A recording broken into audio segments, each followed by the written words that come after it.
Moja teorija je da mi imamo fenomenalne pjesme za Euroviziju, samo su izvođači uvijek krivi. Recimo, Probudi me treba pjevati Ibrica, ovako bi zvučalo.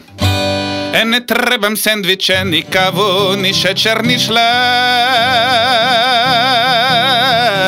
Ja želim samo ljubav pravu, onog ko mi je drag. Šuti! To je pas bio na kraju. Druga varijanta je da ovog Mangupa pjevaju duet Massimo i Oliver. Prolaziš kraj mene ko da ne postoji.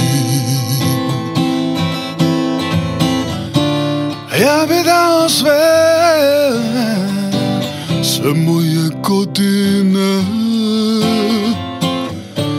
da me dirneš jedno, zagrliš na tren. To je to. I treće i najvažnije, Arsen je trebao pjevati Moju štiklu. Jer još trava nije nikla, tamo gdje je stala moja štikla. Oj da, ne, možda da, ne, možda da, možda i ne.